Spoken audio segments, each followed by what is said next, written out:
iyo umuntu afite igihe agashaka igihe abatigiye. Umwe mu mwuka mubi wa Satani ukunda kugenderera abantu b'urubyiruko bakiri batoya kubera ko bafite ibintu byose, afite ababyeyi babimuha. Hari igihe Satani amuziba amaso ntamenye kubyaza umusaruro opportunities nk'uko wabivuze afite, bikarangira icyo gihe kimurenze cyamurenga n'urukazasanga abaye ubuzima bwo kugira gute bwo kwicuza.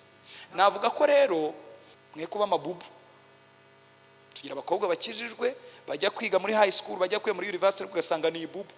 Abantu baravuga iby'ibyaha, peer pressure bakaganira ukuntu abantu bakora ibyaha, ariko ntashobora kubabwira ngo hari umugabo witwa Yesu ukiza. Ako ndakababujije cyane cyane abakobwa nshuti zanjye muri hano, ako ndakababujije. Ntugafate ubuzima bwawe nk'ubunebwe, ubundi ni icyaha, no kuryamira ni icyaha. Ese ububyutse burashoboka ku muntu ufite igikomere? Yego, murakoze cyane. Ntabwo Imana impamvu ya kabiri muraza kuyumva yiteye ubwoba no gukomeretswa n'Imana. Imana nayo igikomeretse, no muri Bibiliya harabivuga ngo ni yawe wakomerekeje kandi nanjye uzabona. Reka ntabwo urugero rw'uburyo Imana ikomeretse. Nasomye Bibiliya, hari igihe Imana ikwima, ubwo bakomeza kwibombarika ngo ni ukwezi kwa buki, ubwo buri wese akora iyo bwabaga, ariko byanga kumacinga. Rero icyavuyeho ni uko babwizanye ukuri, kubera ko umugabo yaramubwiye ati ngende umuntu w'umugabo, ngewe utampaye agaciro, utamfashe nk'umutware, umwami ndi umutwe w'urugo, ugomba kunyubaha, ntabwo byavamo. Umugore aramubwira ati ntawe wacu yapfuye urwo, twebwe ntabwo tuvugirwamo. wakundanye n'umuntu akwita be muri telefone, sheri, shushu, akubwira ya mitoma yose abajene bajya bavuga nzaguha karisimbi muhabura nasabye. Ugezeyo mumaze kubana arakubwiye ngo ndakureba nka kwanga ku rwego rukomeye, wowe wagiye ufite urukundo rushyushye, ako kanya amarangamutima yawe ahita agira ikibazo, ahita akomereka. Ni gute rero urubyiruko rukijijwe rwakwitwara muri iyo situation? Ndashaka mukurikira aha neza cyane. Haleluya, haleluya.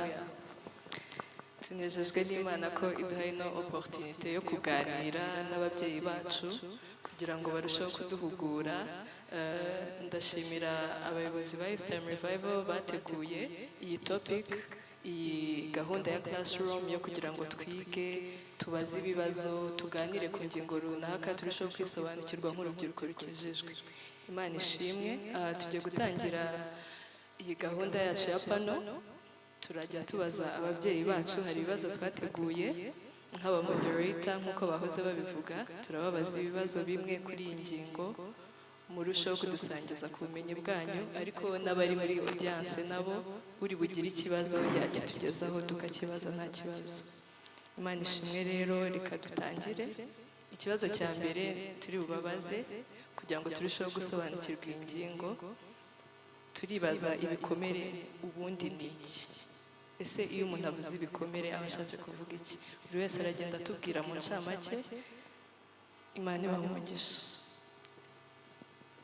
Amen. Yesu nashimwe. Dusa naho twabikomojeho tubivuga, ariko reka umuntu abivuge mu buryo buri specific cyangwa se mu buryo busobanutse kurushaho. Ibikomere umuntu yavuga ko ari ububabare bwinshi, cyangwa se yavuga ko ari imvune zo mu mutima, imvune zo mu mutima. Nk'uko umuntu akomereka mu buryo bw'umubiri, ni nako n'umutima iyo uhuye n'ikibazo, iyo uhuye niwe ukomeretsa nawe urakomereka. Hanyuma twavuze ko n'igikomere, igikomere cy'uburyo bugaragara kiroroshye kuvura, ariko igikomere cyo mu mutima kiragoye kuvura. Biba bisaba umuntu ubisobanukiwe cyangwa se biba bigusaba kugira ngo umenye Yesu kugira ngo ukire.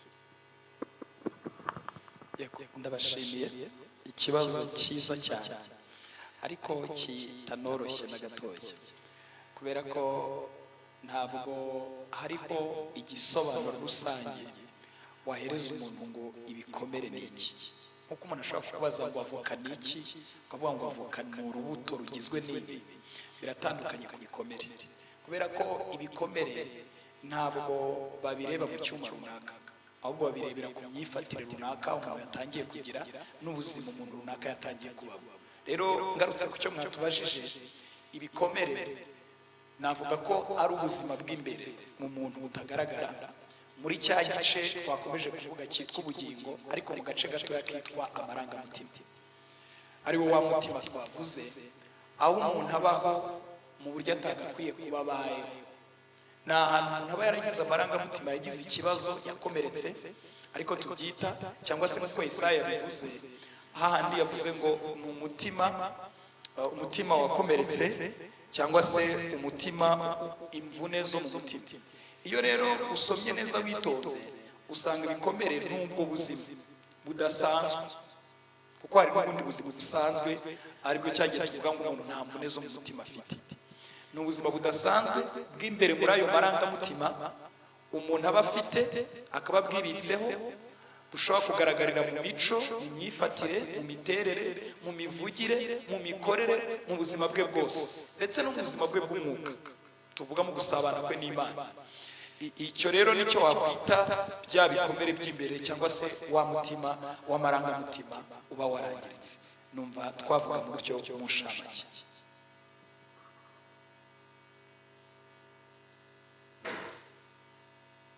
Murakoze. Twagira ngo mutubwire nyuma yo kudusobanurira ibikomere n'iki. Ikigaragara ni uko icyumvikana ni uko ibikomere biri muri side y'ubugingo.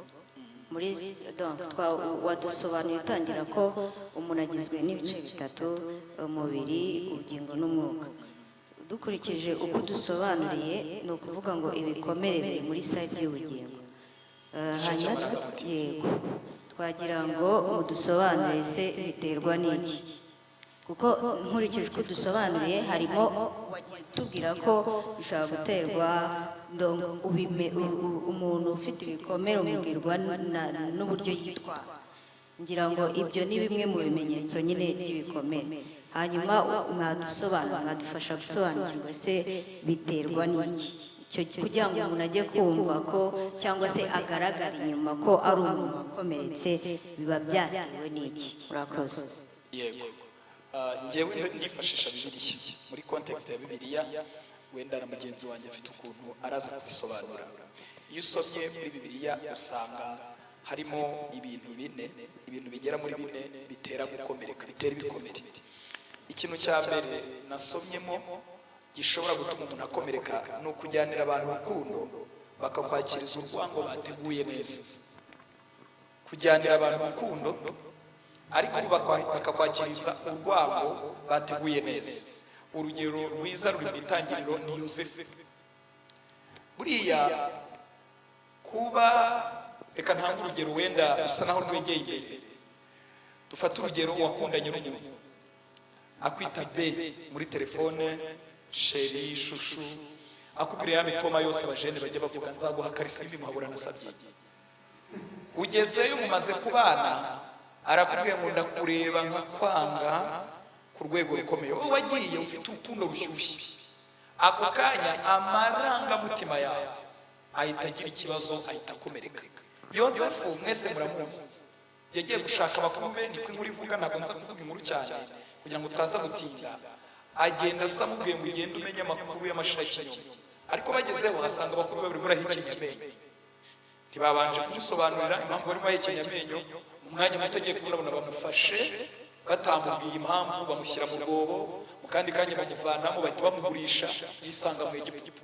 Nimusoma inkuru za Yosefu ari mu Egiputa, arimo asobanura umuntu inzozi. Yaramubwiye ngo mu gihugu iwacu niho banyirye kandi banzanye ino nta cyaha nakoze. Ni ukuvuga ni bimwe mu bimenyetso byo gukomereka. Urumva nubwo ari muri gereza afunze, ariko atangira kwibuka yuko urugendo rwe rwatangiriye iwabo kandi harimo abantu babigiriyemo uruhare.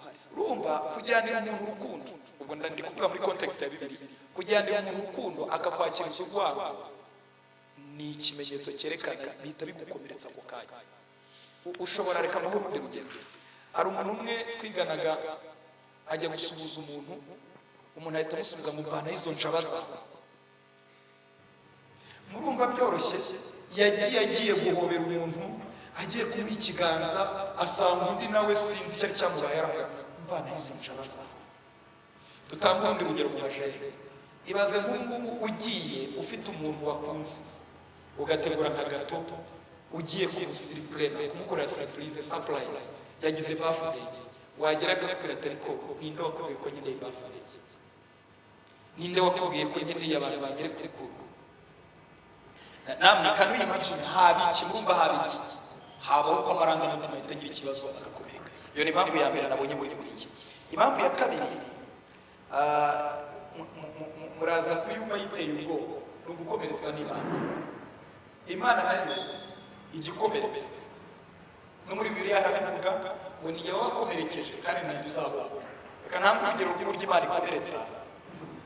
Nasomye Bibiliya, hari igihe Imana ikwima ikintu ukeneye n'abandi bantu bashobora kugusabira kandi ikakikwima burundu. Ubu mwese mufite icyo twita dreams, inzozi, mufite expectation, murumva mutekereza ukuntu ejo hazaba hameze, n'uburyo bizagenda, n'uburyo bizakorwa. Ariko ndabibutsa yuko mu Mana hari igihe bitagenda uko umuntu yabitekereje. Ushobora gutekereza nzashaka afite imyaka 21, ugasaragura ugashyiramo imbaraga, ugashyiramo ubuhanga, bikarangira 20 n'imwe udashatse.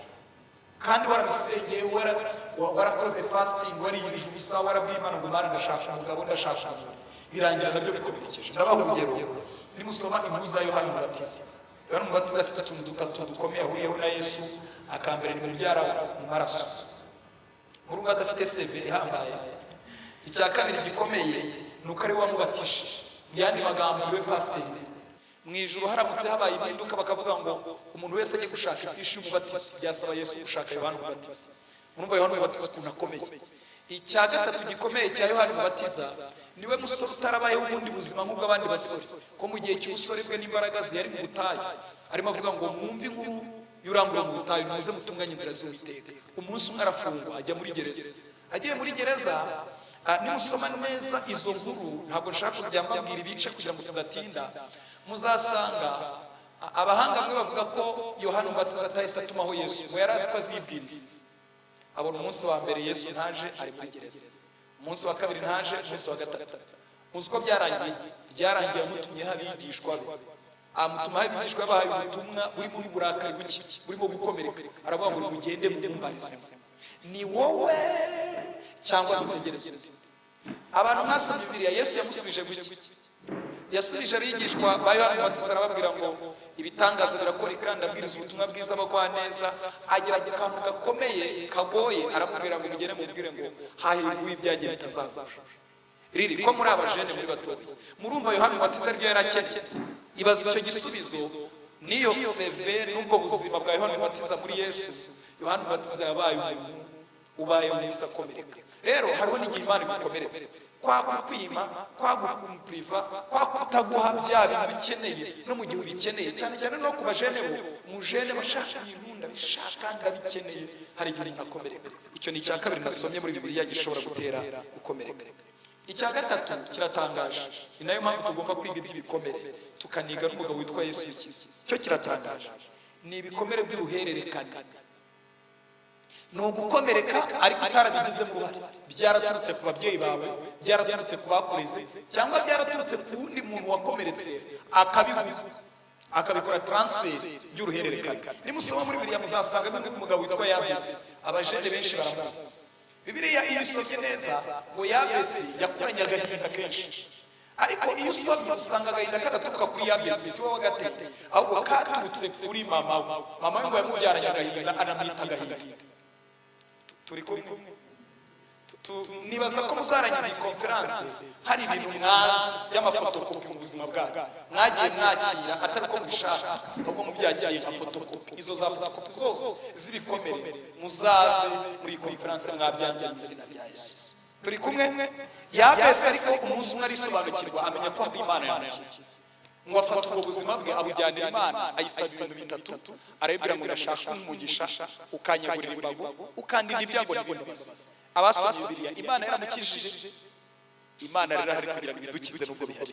Icya kane ni nacyo dusoreze kugira ngo mugenzi wanjye akomeze, gishobora gutera ibikomere, ni uguhemukirwa.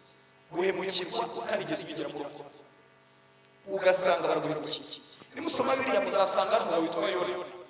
Yona Imana yamutumye ku bantu b'Ineneve cyangwa Ineneve, iramubwira ngo genda ubaburire ko Ineneve bagiye kurimbuka mu minsi 70. Yona yagiyeyo yakwebye Imana. Nimusoma Bibiliya muzasanga ari mu magambo abiri ageneye ubwoba kuri Yona. Icya mbere yabwiye Imana imaze gukiza abantu b'Ineneve, arabibwira ngo nari nzi kuri umunyembabazi n'ubundi uzababarira. Icyabiri kwari uko nagombaga gupfa kurenza uko nza kuburira abana bantu. Kubera iki? Gisomye amateka ya Yona n'abantu b'Ineneve bari baramuhemukiye, bamugirira nabi, bagirira nabi famiye ye, bagirira nabi umuryango we.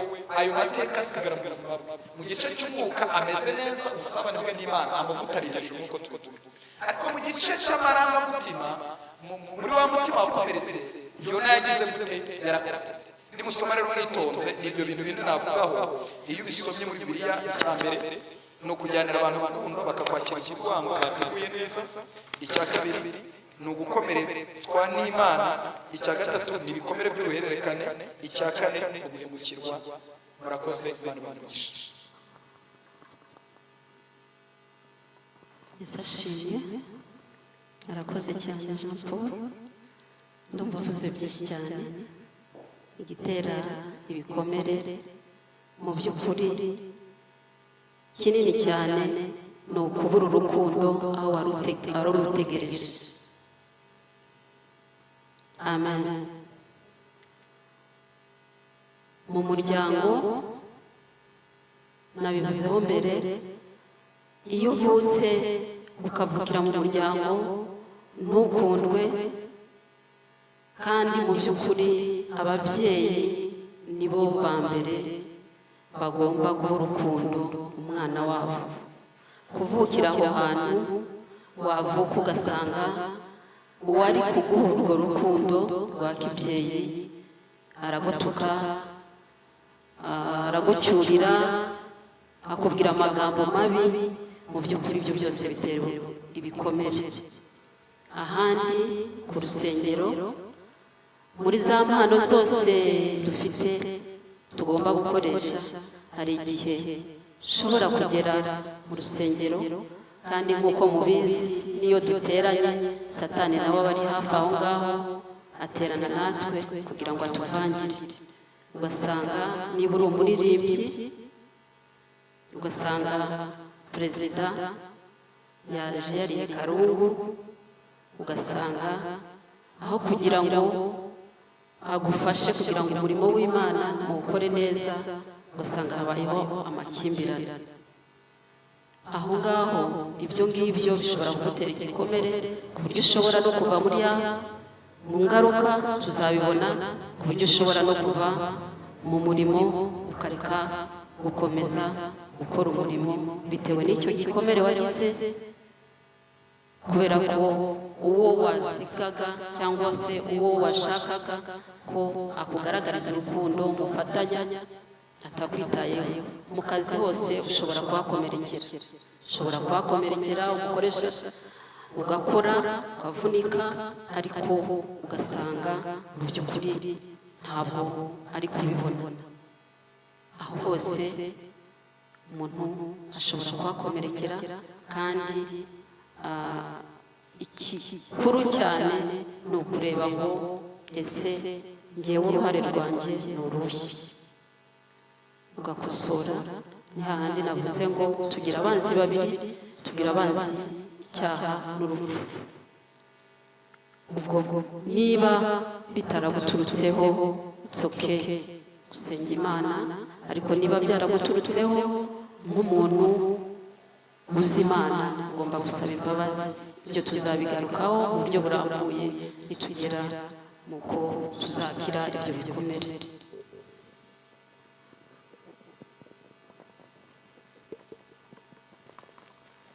murakoze nizere ko ntabaciye mu ijambo ndongera kwibutsa aba audience ko ufite ikibazo yakitugezaho cyangwa se akazamura akaboko kugira ngo turusheho gusangira tukiri aho ngaho tukiri ku mpamvu zitera ibikomere nari nibajije ikibazo urubyiruko rukijijwe nibaza ko twatangiye dusoma ijambo ry'Imana ko Yesu ari we womora inguma ari we wakakwiriye kudukiza ibikomere ariko tubona ko twese turushaho kongera kuba abantu iyo tugeze muri iyo situwasiyo y'ibikomere ntabwo mu by'ukuri umuntu iyo ahuye n'igikomere ntabwo akenshi ntabwo duhita twirukira kuri Kristo cyangwa se ngo duhite turushaho kongera imbaraga mu gusenga cyangwa se ngo niba usenze Imana ukaba wari ufite icyifuzo kikaba kidasubijwe ntabwo uhita ufata andi masengesho ahubwo dusubira inyuma kurusha uko wari ugeze imbere nibazaga mwumva biterwa n'iki cyangwa se urubyiruko rukijijwe ni iyihe myifatire yagakwiriye kuturanga muri iyo situwasiyo yego murakoze cyane ni ikibazo cyiza akenshi harimo ijambo rimwe ryitwa kutamenya iyo umuntu atazi impamvu y'ikiri kumubaho kuko akenshi ubuzima bwo hanze bwo mu itorero twiga iby'umwuka gusa twiga ibintu bizana revival ububyutse bwo mu mwuka mvuga indimi nuzuye umwuka wera mbwirize mfite onction mfite amavuta ariko bakirengagiza yuko ububyutse bwuzuye buba ahantu hatatu buba mu mwuka buba muri icyo gice cy'amarangamutima cyangwa mu bugingo turi kumwe bunaba no mu gice cy'umubiri muri iyi minsi bose babyita ngo ni mu mufuka kuko mu mufuka nyine murabizi ko amafaranga niyo afasha umubiri kubaho neza mu buzima busanzwe impamvu ya mbere ibitera mu rubyiruko akenshi ni ukutamenya ndashaka rero kugira ngo tuyiveho kuko mwatangije ikintu cyiza cyo kwiga no kumenya ngira ngo bizavava ni gute rero urubyiruko rukijijwe rwakwitwara muri iyo situwasiyo ndashaka mukurikira ahangaha neza cyane kubera ko ikintu cya mbere gikunda kubaho usanga umuntu wakomeretse ahinda ubuzima ashobora kumva akeneye kuba wenyine urumva ntaganira na bagenzi be ngo abishayaringe icyo ni icya mbere icya kabiri hariho n'igihe yiyumva nk'akantu cyane nk'abantu bakomerekeye mu muryango ugasanga barakubwira turi umuswa abandi bana ni abahanga noneho kubera ko ari ababyeyi babimubwiye bikamubika mu bitekerezo ugasanga yifata nk'akantu cyangwa ukuntu Bibiliya ibyita ngo ibitekerezo by'inziki kumva ari we wa nyuma ari wo mu gikoni ari uwawe ngaho icyo rero twakora icya mbere ni ukubanza kumenya ese narakomeretse kugira ngo unamenye uko wifata ese ubundi ibimenyetso ugaragaza numva ndi normal riri muzima cyangwa igice cyanjye cy'amarangamutima kirakomeretse ku mubiri ndi muzima nsa neza nisigaga puderi nambara neza nakuriwe nkabona ndi mwiza mu mwuka ndumva rwose ubusabane bwanjye n'Imana bumeze neza ese mu marangamutima ndi muzima ese ko numva gushanya ko numva kubihirwa ko numva ntasohokera mu ndirimbo mu mbyino z'abanezero ko numva ntashobora kuvuga ishako yanjye ingoma yanjye niko Yesaya yabyanditse ko numva muri njyewe ndi umuntu wariwe umuntu ushariwe ko numva muri njyewe numva ndizezenge ibyo ni ibinyarwanda byinshi bitandukanye ngira ngo wenda abajeneresheni babizi ariko hari igihe umuntu yiyumva ukumva umuntu wabihiwe umuntu washariwe nta rugo ugira nta mwana ugira urya iwanyu utaha iwanyu ni ibiki icya mbere ni ukubanza kumenya ese ubundi narakomeretse noneho nyuma rero yo kumenya ko wakomeretse mwarimu mbaje ngo umuntu yakwitwara muri iyo situwasiyo ate hari umuntu yabyitwaramo mu buryo bwinshi imyitwarire ya mbere icya mbere iyo umaze kumenya ko wakomeretse umenya n'aho ugomba kujya kwivuriza hari urugendo rero tujya turangira abantu umuntu utangiye gukura tumurangira gukora umwiherero ukagenda ukicara ukandika ibintu wumva bishobora kuba byarateye gukomereka kwawe ngo ndimo nasobanura bya jambo rivuga ngo mbese nakwitwara gute muri iyo situwasiyo ukandika ibintu ukavuga uti nakomerekeye mu muryango nakomerekeye ku ishuri nakomerekeye ku rusengero nakomerekeye muri korali nakomerekeye kwa batanze nakomerekeye kwa ba anko ukabyandika iyo urangije kubyandika umaze gukora inyandiko murumva ko iyo nyandiko yawe iba iri privacy, ni inyandiko y'ibanga. Iyo nabonye umuntu w'umwizerwa kumubona ni hatari, ariko hari igihe ufite umuntu w'umwizerwa ushobora kubiganiriza. Ariko ikosa nshaka kubuza, muzabiganiriza umusore ukubera mukundana, kuko ashobora kubivamo ejo akazabivuga bikazakubera ikindi gikomere. Ako ko ndakababujije cyane cyane abakobwa nshuti zanjye muri hano, ako ndakababujije. Ntugafate ubuzima bwawe bwo gukomereka umuntu mutarabana, mukiri kudetinga, mukiri kureba ko byavamo, ngo ubimubwire. Ushobora kumubwira ejo natandukana, akaba ariyo makuru ya mbere ashyira hanze, agashyira no hanze ibyakukomerekeje. Ayo makuru yakugarukiye, iyo feedback yakugarukiye, ukongera ugakomereka. Icya kabiri, ushaka umuntu w'umwizerwa. Wamara gushaka umuntu w'umwizerwa ukabimutekerereza, ukamubwira urugendo rwawe, ndetse ukareba uwo muntu w'umwizerwa niba ashobora kumva, akumva ububabare bwawe, akaba yaguha umwanya. Niba ari ukurira ukarira, niba ari ukubabara kugira amahanga ukayagira, warangiza kumuganiriza, mwarangiza mugafata bya bintu byose mukabijyana imbere ya Yesu, ukamubwira ngo ibintu si ibyanjye, yego ndabitunze byarankomerekeje, ariko ibi ntabwo ari ibyanjye, ndabikuzaniye. Niwo wavuze ngo mwese abarushye n'abaremerewe muze musange, ndagira gute? Ndabaruhura. Muri urwo rugendo rugizwe n'ibintu bitatu: gufata umwiherero cyangwa kubiganiriza umuntu w'umwizerwa, kubifata bya bintu byose ukabijyanira Yesu, warangiza ukamubwira ngo ibi bintu si ibyanjye, byanteye kwibuka, byanteye uburibwe, byanteye kurakara, byanteye imico ntashaka, ndabikuzaniye. Iyo umaze kubikora ukabijyanira Yesu, hari ikintu kivamo. Nizera ntashidikanya yuko Yesu hari urugendo rutangirana rwo kugufasha gukira muri rwa rugendo. Hari n'ikindi kintu abantu bakora hano hanze nacyo kigira imbaraga, kubijyanira abantu b'abahanga. Hari abantu b'abahanga mu bijyanye n'igikomere, kwa muganga babayo n'ahandi hantu hatandukanye, ariko rimwe na rimwe hariho n'igihe ubimujyanira ugasanga nyine ntabashe kumva nk'uko bimeze. Ariko icyo nabaha kuri Yesu ni uko Yesu afite imbaraga zo kumva uburyo bwose abivugamo. Hariho n'igihe ushobora kujya kubwira muganga ukabivuga nabi, ukabivuga mu buryo adashobora kumva, ukabivuga mu buryo budasobanutse, ukabivugurira, ukabivuga uvuga cyane, usakuza, utera amahane, kubera ko wasubiye muri ya situwasiyo, muri bwa buzima wabayemo, ntabyumve neza. Ariko Yesu afite ubuhanga bwo kumenya, akavuga ngo uyu muntu icyambwira ni iki ngiki, kandi niyakemuye ikibazo agikemura gihereye mu isi. Ariko n'uburyo bwo kwa muganga nabwo burafasha. Imana imugishe. Amen. Bakoze. Twagira ngo tubaze mama Beatrice, Jean Paul yigeze kubikomozaho atubwira bimwe mu bimenyetso bigaragaza umuntu wakomeretse, ko harimo uburyo yitwara, ariko twagira ngo ubidusobanurire neza, kuko ushobora gusanga yarakomeretse ariko kugira ngo uzabimenye bikakugora. Ese wabibwirwa n'iki, cyangwa se we ku giti cye yabibwirwa n'iki? Wadufasha kubisobanukirwa nyine. Ashobora we ku giti cye kutabimenya, ariko se wenda environnement ikabimenya arimo, cyangwa se we ku giti cye akabimenya. Ibyo bimenyetso nyine twabibwirwa n'iki? Murakoze cyane. Mu by'ukuri ibimenyetso ni byinshi cyane.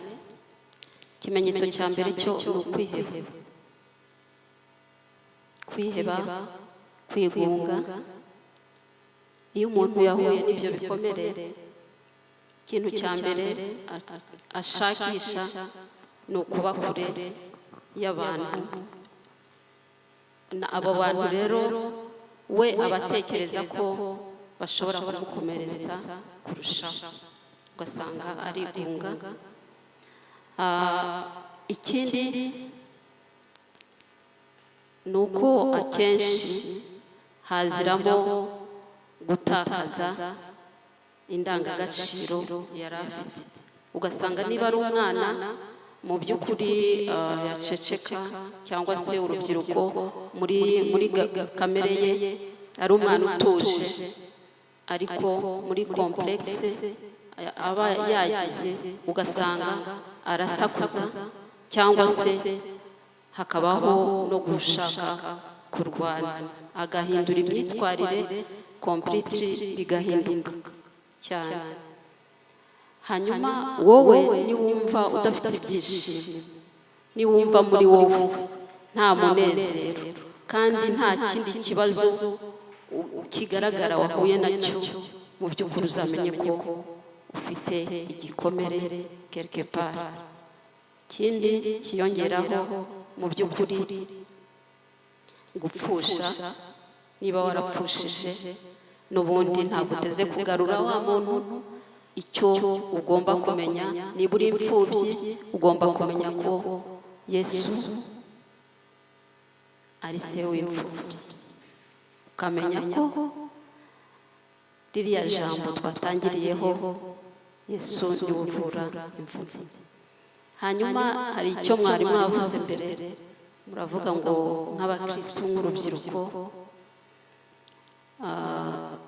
muravuga ngo ni gute nk'urubyiruko rukijijwe rukomereka rute? Mu by'ukuri umuririmbyi yaravuze ngo ntabwo amahoro azahora, ngo keretse Yesu atsembyeho urupfu n'icyaha. Nibyo navuze mbere, abanzi dufite ni babiri, dufite icyaha tukagira n'urupfu. Simbizi niba mushoboye gusobanukirwa. nakongera akantu gato. nta kibazo. Yego. Mu cyo nongeraho, hariho n'igihe usanga umuntu w'urubyiruko wakomeretse yarafashe ibyemezo bikomeye mu buzima, akavuga ati ngiye sinzongera kugira umuhungu icyizere, kandi wari uri umukandida mwiza wo kuzabona umugore mwiza, bitewe n'uko wenda yakomerekeye mu rukundo, yari yizeye umuhungu amwimariramo, arangije aramukomeretsa, ahita afata ibyemezo bikomeye. Ikindi kiba giteye ubwoba ni ukwiyumva nk'aho ari akantu,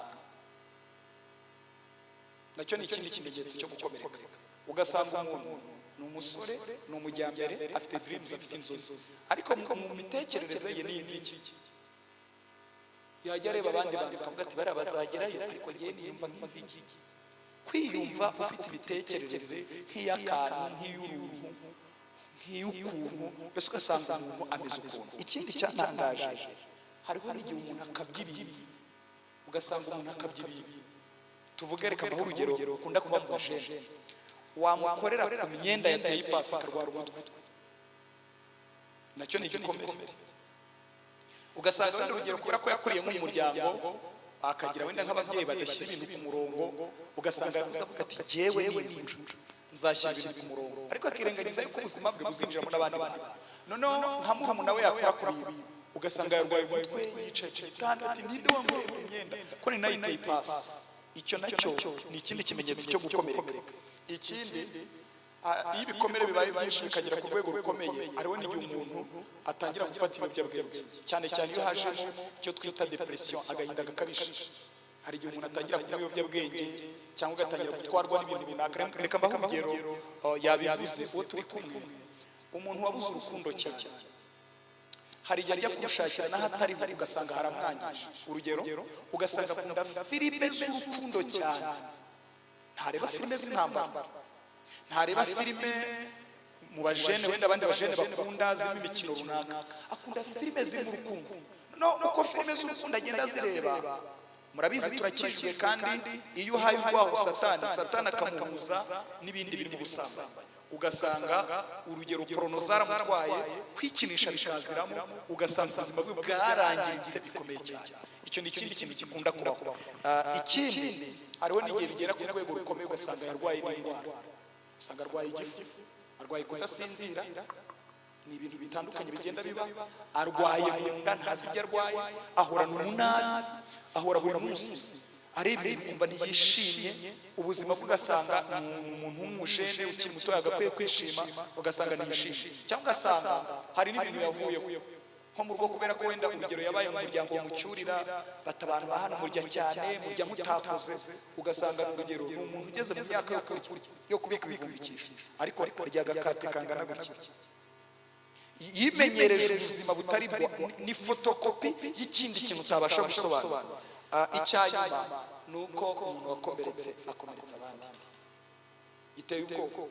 Nawe usanga abantu babanye nabo barakomereka, kuko nawe kubera ko atari muzima, amarangamutima atari mazima, nta muntu, na Bibiliya irabivuga, ntushobora gutanga icyo udafite.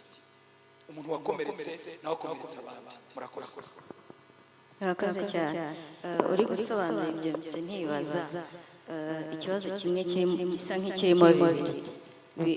Hari igihe runaka twapreseza twavuga ngo umuntu amara igihe runaka nyine agifite igikomere muri we, hanyuma icyo gihe se iyo igikomere gitinze muri we ntabwo ariho hahandi bigenda, birashoboka ko ariho hahandi bigenda bibyara ibikomere byinshi, biba byagenze gute?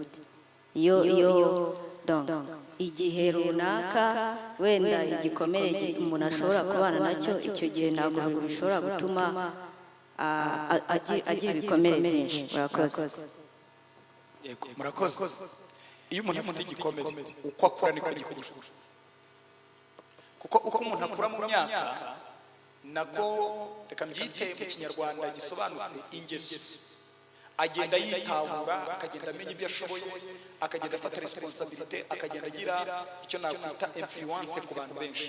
Uko rero umuntu akura, igikomere iyo kitakize niko gikura, kuko agenda barevere, agenda yivamo, akagenda aba umuntu nyine uri macuwa mukuru. Ni ukuvuga rero uretse kuba igikomere gishobora kuba cyarakize, iyo kitakize uko imyaka igenda yiyongera niko igikomere kigenda gifata imbaraga. Ndabaho urugero, reka mbaho urugero rutoya.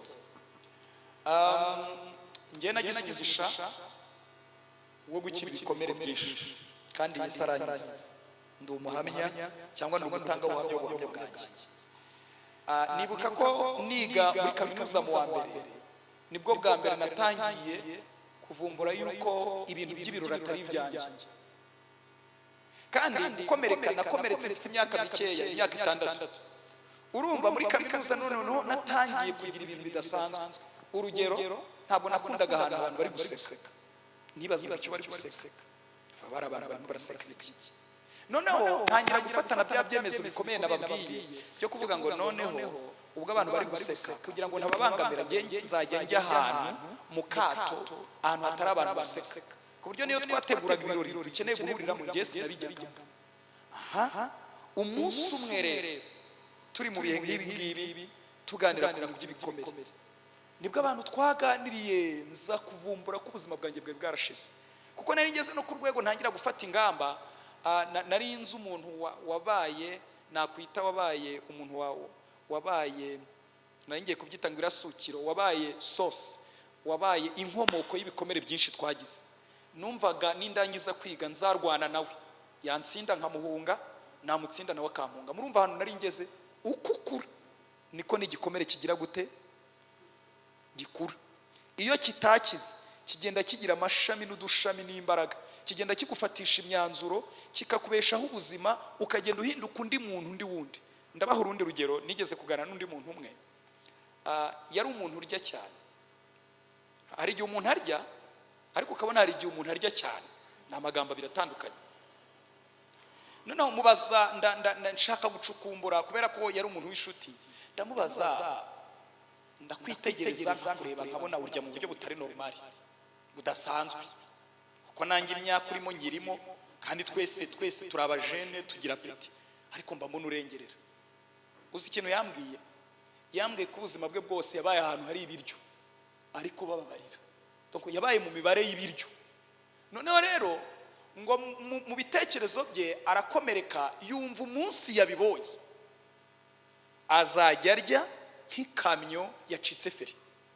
Amaze kubibona, ariko abibonera muri sosiyete, yarya twese tukamwibaza, ni ukuri yararyaga pe, yararyaga ku buryo bitemba hano, ntamenye kwikontorora, tukafasa ibintu biki biri kuba. Ariko nyuma yaho naje kumenya ko umutima mwiza wa Yesu umwumva. Twaganiriye n'Imana, Imana iranganiriza, irambwira ngo uriya nawe ndamwumva, umutima wanjye ufite ubushobozi bwo kumwumva, ko ari umuntu wakomerekeye ahantu hari ibiryo. Ni nayo mpamvu twabakurira inzira ku murima. Ntago kuba uba muri famiye nziza, iwanyu mufite ubushobozi, mufite byose, utakomereka. Nta nubwo kuba uba muri famiye ikennye ho biraniyongera cyane, bikagira n'izindi mbaraga, kuko hari n'ibikenerwa shingira ubura, ibyo kurya nturya ngo uhage, ubaho mu mibare idashira, ubugari mu burya mwabubaze, ibyo nabyo bitera ibikomere. Ariko icyo tuzi neza tudashidikanya, urimo muranyumva, icyo tuzi neza tudashidikanya, nuko nubwo ubwo buzima bubaho bwo gukomereka, umuntu akagera ubwo rwego, uko ukura iyo utakize igikomere kiriyongera. Murakoze. Murakoze cyane, muri kubaza ibibazo bisobanutse, ariko ni byiza cyane kugira ngo mushobore gusobanukirwa.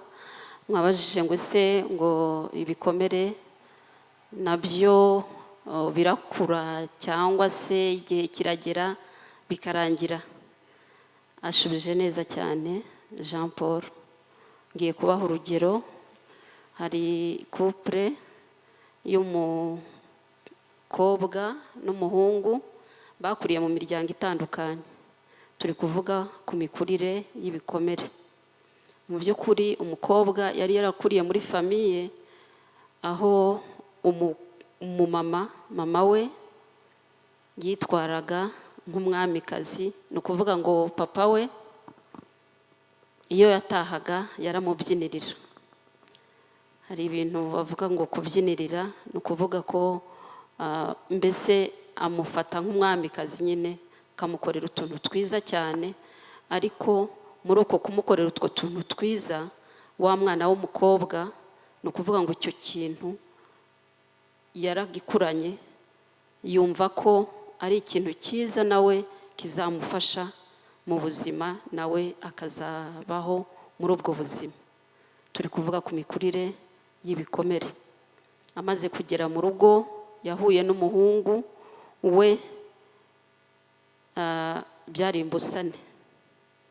Uwo muhungu we yari yarakuriye muri famiye aho umugabo ataha avuga yivuga. Hari abapapa bataha bivuga, gataha nyine ari umugabo. Yagera mu rugo bakaza bose, abana bagahunga, umumama akaza akavuga, agaca bugufi, akamugaragariza ko ari umutware. Rero umuhungu nawe yakuriye aho hantu, aza guhura n'umukobwa bidashobora kumacinga. Cyaje kuvuka n'iki? Nuko nyuma y'ukwezi buri wese yakomeje gutegereza ko azabona bya bintu yabonaga muri famiye ye, asanga ntabwo bihuye. Ubwo bakomeza kwibombarika ngo ni ukwezi kwa buki. Ubwo buri wese akora iyo bwabaga, ariko byanga kumacinga. Rero icyavuyeho ni uko babwizanye ukuri. Barangije, nubwo babwizanye ukuri, ariko byarangiye rwa rugo rusenyutse, kubera ko umugabo yaramubwiye ati ngenda umuntu w'umugabo, buriya ngewe utampaye agaciro, utamfashe nk'umutware, umwami, ndi umutwe w'urugo, ugomba kunyubaha, ntabwo byavamo.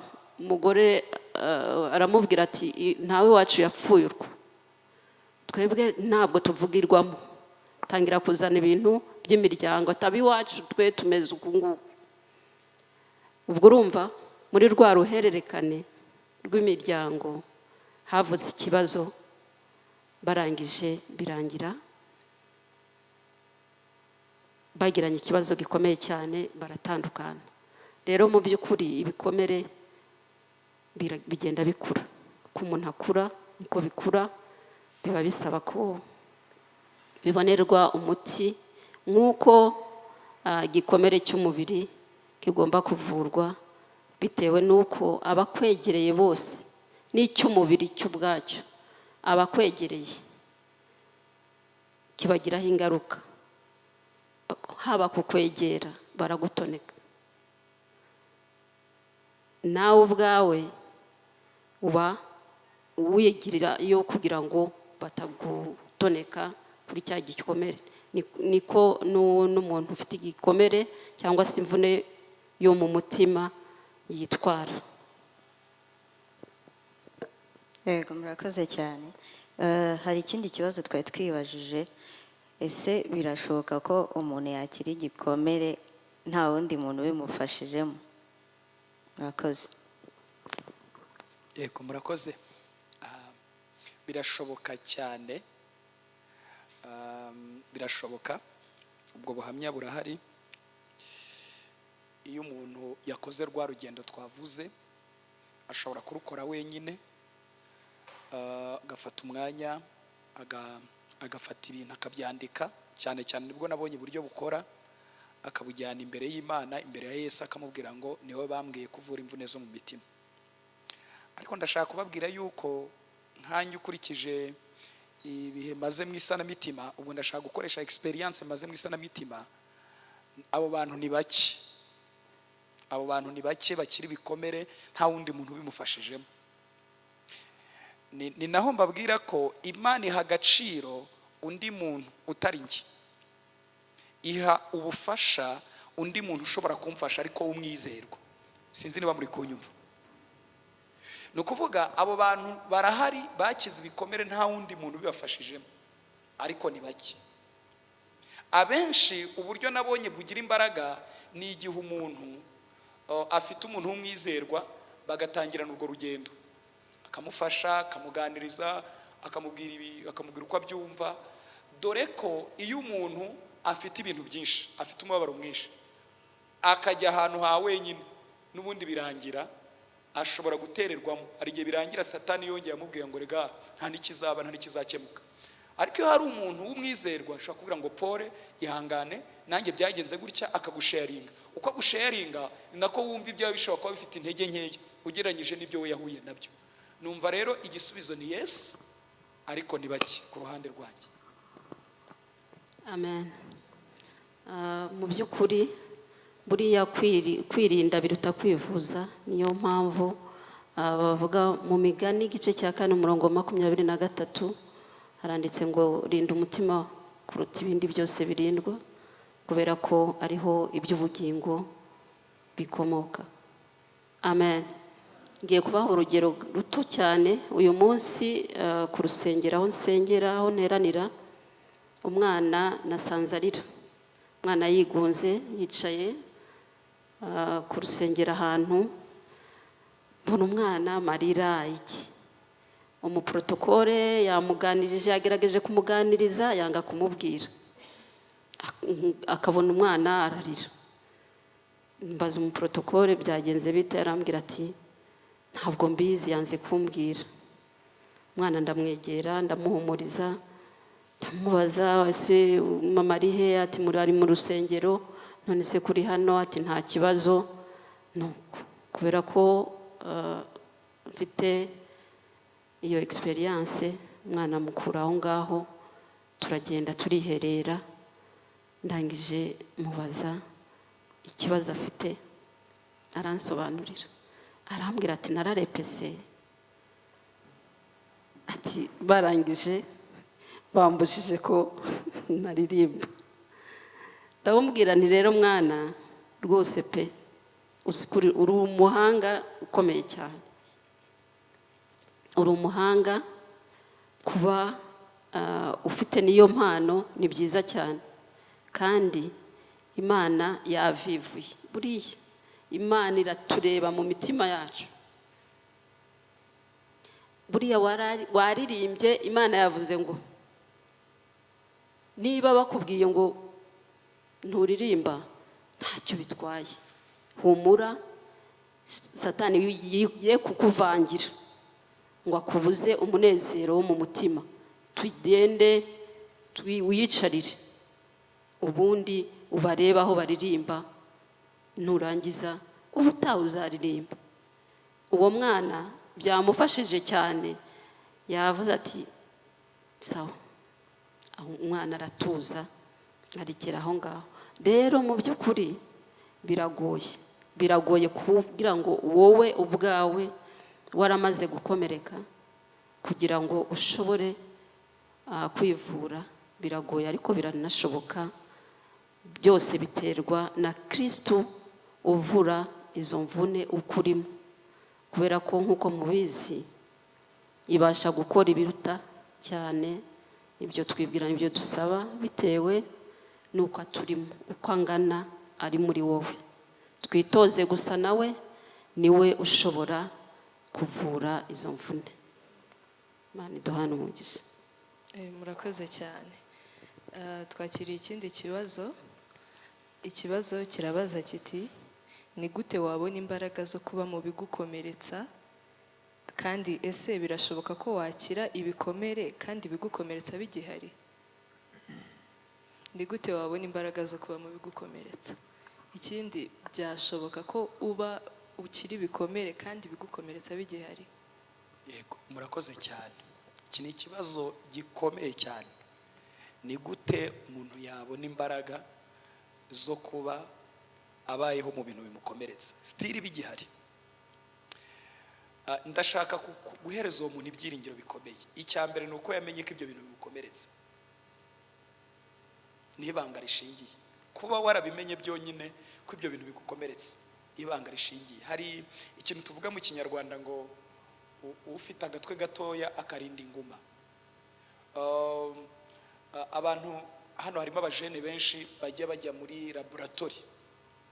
Muri laboratori habamo ibikoresho bikomeretsa, habamo chemicals zishobora kugwa ku muntu yarangiza agakomereka, kandi niho bakorera. Icyo gihe rero kugira ngo umuntu ashobore gukomeza kuhaba, icya mbere ni ugusetinga ruruzi, amategeko n'amabwiriza ugomba gukurikiza, ubuzima ugomba kubaho, kandi ukabanamo n'ibigukomeretsa ariko wowe utagize gute, udakomeretse. Ese birimo birumvikana? Ndatanga urundi rugero kugira ngo byumvikane neza. Nkuko nari mbibabwiye, abantu bakora imirimo tuvuga yo kubaka, murabizi ko bajya muri risk, bajya ahantu umuntu ashobora guhanuka, ariko icyo gihe bamwigisha amategeko n'amabwiriza n'uburyo ashobora kubana n'ubwo buzima, ariko ntazagire gute, ntazahanuke. Icyo gihe rero iyo ubana n'ibintu bigukomeretsa, icya mbere munyumve neza, ugomba gusenga Imana, ukinginga Yesu, ukamubwira ngo dore imbana n'ibintu bigira gute, binkomeretsa. Kabiri, warangiza ukamubwira ngo nkeneye umwifato wo kuba muri bino bintu binkomeretsa, ariko ngewe ntagize gute, ntakomeretse. Ariko aho ngaho bisaba ko ibyo wahuye nabyo bya mbere byagukomerekeje bibanza gukira, kubera ko iyo bitakize n'ubundi ukomeza kuba victim wa bya bindi bigenda byiyongera kuri bya bindi. Reka mfate urugero. Niba waragize nka sheri akagukomeretsa muri fiançailles, ukava muri fiançailles udakize, ntutegereze ko nimugera mu rugo ako gatwe kawe gato uzakarinda inguma, uzakomereka birenze, kubera ko ashobora kuzongera doze y'uburyo yagukomeretsaga. Ariko iyo wakize ugasenga Imana, umenya umwifato wo kubana n'ibintu bigukomeretsa kandi bigihari. Ariko ndashaka kubabwira ko bitoroshye. Ntabwo bigize gute? Ntabwo byoroshye. Imana ibaha umugisha. Yesu nashimwe. Murakoze cyane, ni ikibazo cyiza cyane. Murabaza muti ese umuntu ashobora gukomeza kubana n'ibimukomeretsa, cyangwa se umuntu ashobora gukira ibikomere kandi bimukomeretsa bigihari? Yego, birashoboka. Mu by'ukuri ibikomeretsa tuzakomeza guhura nabyo. Niyo mpamvu twebwe ijambo ry'Imana riratubwira ngo tubahindure, aho kugira ngo baduhindure, twe tubahindure.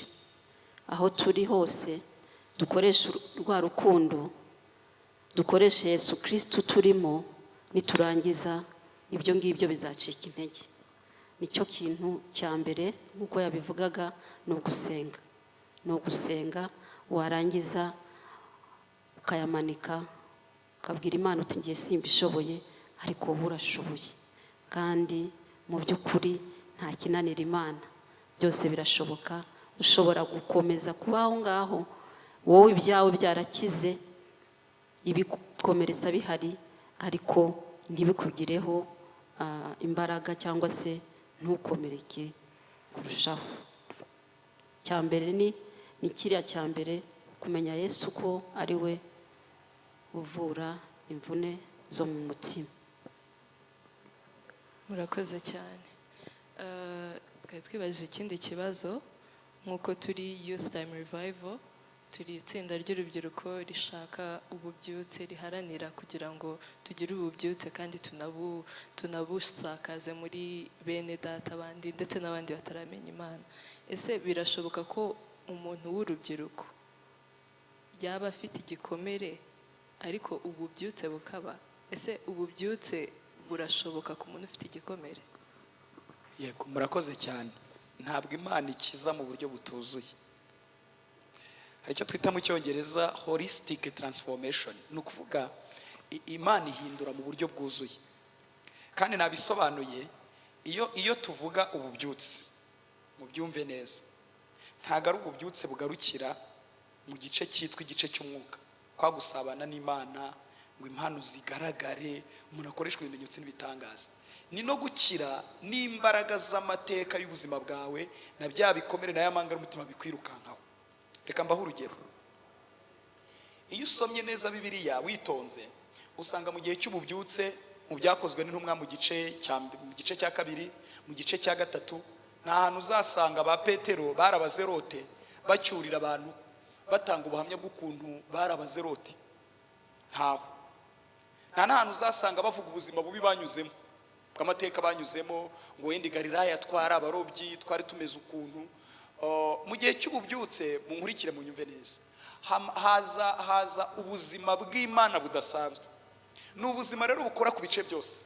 Ni ubuzima bukora ku gice cy'umwuka, umuntu akagirana ubusabane bwiza n'Imana, impano z'Imana zigakora. Ni ubuzima bukora ku gice cyitwa igice cy'ubugingo, amarangamutima akaba mazima, ukaba fiyeri, ukaryoherwa, ukajya ugenda utari suzestime. Murabyibuka ukuntu Petero yavuze mu bice bitatu, yaravuze ngo ifeza n'izahabu ntabyo dufite, ariko icyo dufite turakiguha mu izina rya Yesu w'i Nazareti. Ariko nibaza ko iyo aza kuba ari umuntu ugikomeretse, ububyutse butaramukijije we wese, yari kuvuga ati se iri rembo ryitwa ryiza rinyuraho abakire bagiye gusenga turarinyuraho. Ariko yabwiye Yohana aramubwira ngo uyu munsi nubwo nta feza dufite, ariko dufite ibintu. Tumva muri twebwe harimo ibintu. Urumva si amafaranga, ariko muri we arumva hari ubuzima bwaje muri we, yumva rero yabutanga. Muri bo muranyumva? Ikindi kinabaho mu gihe cy'ububyutse, reka mbibasobanure mbibabwire, mu bubyutse haza n'amafaranga. Haza amafaranga, haza ubuzima. Ni ukuvuga Imana ihembura mu buryo bw'umubiri, mu mufuka. Ariho twavuze mu mufuka. Murabyibuka ko bamaze guhemburwa, muzasome Bibiliya, ntabwo bongeye gusengera imitsima, nta nubwo bongeye kubwira Yesu ngo turivumbuye, ngo tubivuyemo, twategereje imitsima turayibura. Ayo masengesho ntabwo yongeye kubaho. Nayo reka mbyita amatiku y'umuntu utari wahabwa ububyutse, ntiyongeye kubaho. Ahubwo bamaze kugira ububyutse, murabizi ko abantu bazanye ibyabo, barakenurana, nta mukino wabaga hagati muri bo, nta busambo bwabaga hagati muri bo. Muri musoma mu byakozwe n'umwe mu bice 6, muzasanga barageze no ku rwego bavuga batereka mureke dusubire gusoma ijambo ry'Imana no gusenga tuve mu by'imitsima. Sibyo? Bashyiraho abadiyakoni, naho havutse umwuka wo gushyiraho abadiyakoni, kubera ko ibiryo barabibonye, bararya bya bintu byose birangije birakemuka. Rero icyo mbabwira tuvugana aha ngaha, ntabwo wavuga ko ufite ububyutse. Ububyutse iyo buje, Imana yohereje ziriya mbaraga zidasanzwe zigukiza mu buryo bwuzuye.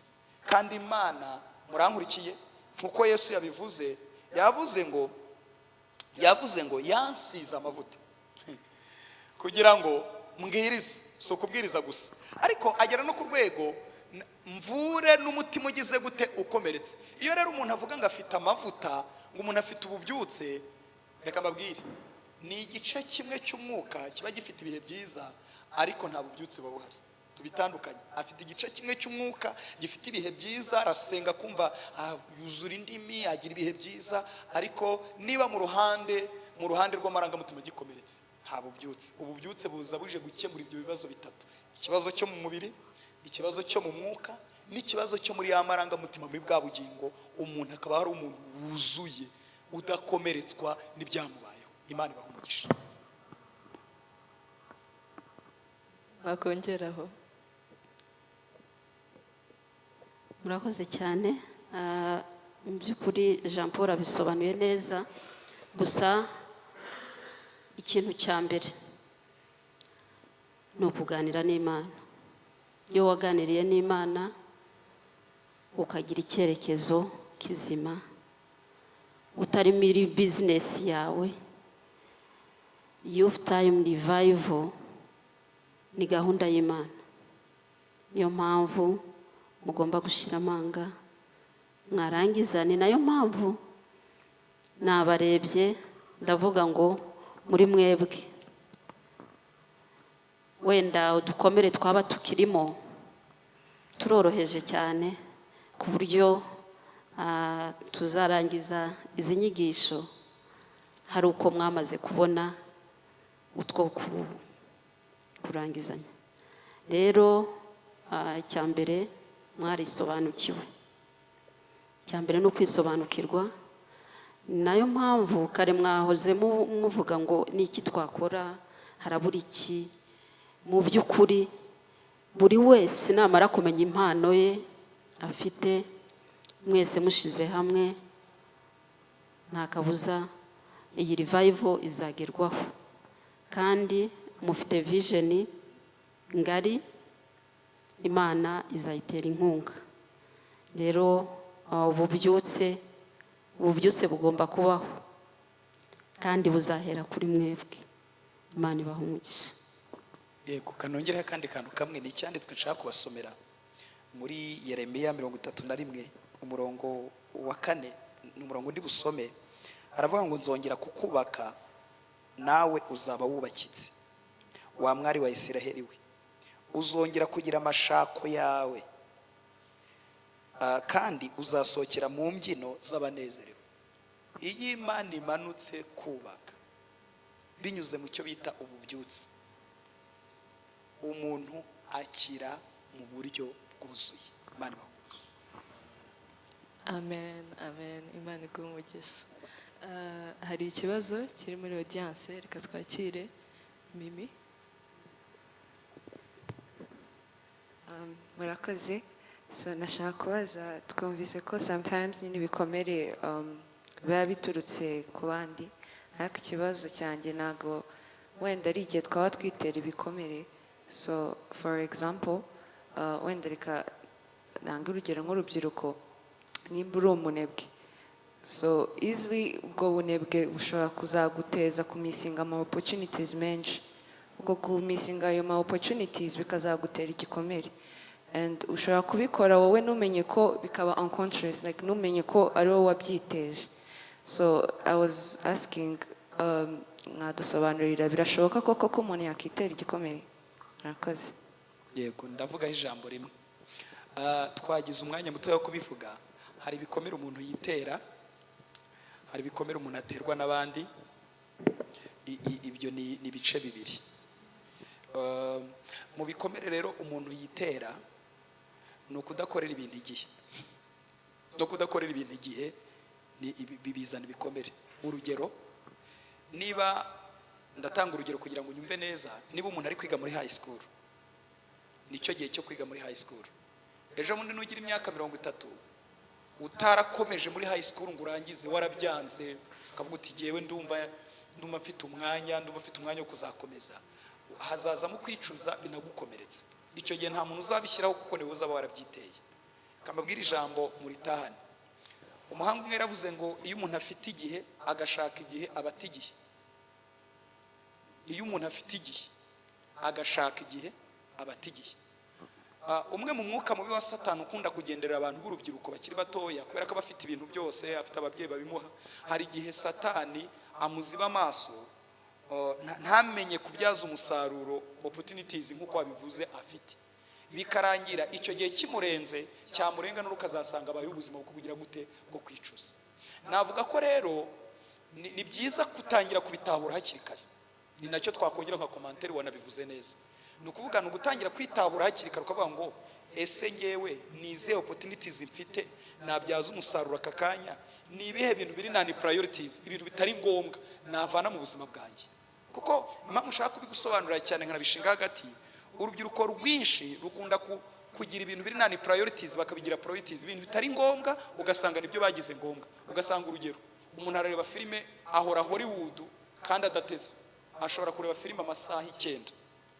Umuntu ureba filime amasaha 9, icyambere azavanamo umunaniro ukabije, ubwonko ukurikije uko bukora bizarangira adashoboye kuboroka, ntashobora kwiga mathematics, ntushobora kwiga chemistry, mu ishuri uzaba mu banyuma. Si uko udafite ubwenge, si uko udafite ubuhanga, ahubwo nuko nani priorities nibyo wahaye, nibyo wagize priorities mu buzima bwawe. Rero icyo navuga nk'abajene turi hano, ni byiza gutangira gutekereza ukavuga ngo ubuzima mbamo, ibi nibyo priorities ndimo ndategura imbere neza. ese ibi bintu ndimo ndakora bizangeza ku nzozi zanjye nshaka kuzageraho? Niba ibintu numva nshaka kuzakoramo bisaba umuntu l'excellent w'umuhanga, ese niga gutya nkagira aya manota urumva nzahagera? Niba nshaka kuzavamo umumama mwiza wubatse urugo neza, ese ibi bintu nitoza, utu dufilime ndeba, utu dukoryo ndeba tw'abantu bavuga nabi, tw'abantu bagira amahane, uko izi dozi zinyinjiramo ndabona nzavamo umumama mwiza cyangwa nzavamo umumama uvuga nabi? Dukeneye kumenya gusetinga priorities bitewe naho dushaka kujya, tukangana ni priorities ibitari ngombwa bitewe nuko bitadufasha aho dushaka kujya. Ibyo bintu nitubikora tubyongeyeho gusenga Imana no gutunga Yesu mu buzima bwacu, bizatugeza ku ntego zaho dushaka kugera. Murakoze cyane. Arakoze cyane, ubajije ikibazo, ni ikibazo cyiza cyane. Mu by'ukuri mu bikomere hari ibyo twitera, niyo mpamvu twavuze kuri kiriya gice cy'imigani 4:23 burinde umutima wawe kuruta ibindi byose birindwa, kubera ko ariho ubugingo bikomoka. Ni ukuvuga ngo nubwo waba uri muri famiye iri mu bikomere byinshi cyane, ariko wowe ubwawe ntabwo ugomba kwikomeretsa, kubera ko icya mbere iyo umuntu ari muri Kristo Yesu aba ari icyaremwe gishya, ibya kera biba byibagiwe. Niyo mpamvu wowe ugomba kwitwara nk'umwamikazi, kubera ko uri umwana w'Imana. Hari ibyo wowe, hari indangagaciro ugomba kumenya uko witwara bitandukanye n'abandi. Nk'ubunebwe ubundi ni icyaha, kubera ko no kuryamira ni icyaha. Uba ugomba kuzinduka ukamenya ko umwanya ugomba kuwukoresha, kandi uwo munsi ni wo wawe, kandi tugomba gucunguza uburyo umwete, kubera ko na Satani ntasinzira, n'abambari be barakora amanywa n'ijoro. Niyo mpamvu rero natwe tuba tugomba gukora cyane kugira ngo tutitwara nk'abandi batamenye Imana, batafite Kristo muri bo. Numva ari cyo navuga. Murakoze. Hari ikibazo twari twibajije, ese urubyiruko akenshi iyo uri kumwe n'inshuti zawe cyangwa abo mugendana, abo mwigana, abo mukorana cyangwa abo muturanye, wenda wowe urubyiruko rukijijwe, hanyuma ukaba mu bo muri kuganira harimo udakijijwe, wenda mukaba mwaganira kuri iyi suje cyangwa se kuri iyi nsanganyamatsiko, hari uwakubwira uti reka ntago ngewe nyine nta gikomere nigeze cyangwa nta n'icyo ngira, kandi nyine tukaba twasanze ko Kristo ari we uwo muri ibikomere cyangwa se uwo muri imitima. Ese birashoboka ko urubyiruko, umuntu w'umukristo cyangwa wenda utari n'umukristo, yabaho ubuzima nta gikomere afite cyangwa agira? Murakoze. Yego, murakoze. Ndashaka kubakopeza ibanga rikomeye. Mbere yuko tuvuga ku muntu w'umukristo n'umuntu udakijijwe, nta muntu n'umwe ushobora kwitahura adasubiye mu biganza by'ufite kataloge y'uwo ari we. Buriya abantu badakijijwe babaho fotokopi y'ibindi bintu tutazi, babaho ishusho y'ibindi bintu tutazi. Umuntu iyo akijijwe nibwo atangira kwitahura akamenya uwo ari we. Kandi umuntu utirebye mu ndorerwamo ntabwo ushobora guhakanya umuntu wakurebyeho ngo avuge ngo umusatsi wawe ntusokoje neza. Ushaka kumubwira uti nawe usokoje narwanye nawe, ariko iyo urebye mu ndorerwamo nibwo wibona neza. Rero kwireba mu ndorerwamo ni hehe? Iyo umuntu azanye ubuzima bwe muri Kristo Yesu, nibwo umuntu atangira kwimenya, nibwo umuntu amenya identite yiwe. Umuntu utarazana ubuzima bwe muri Kristo Yesu biragoye cyane. Ariko mbivuzeho kugira ngo nsoze mpe mugenzi wanjye, hari ibimenyetso rusange bigaragara ku bantu bose, baba bakijijwe n'abadakijijwe, bigaragaza ko umuntu yakomeretse.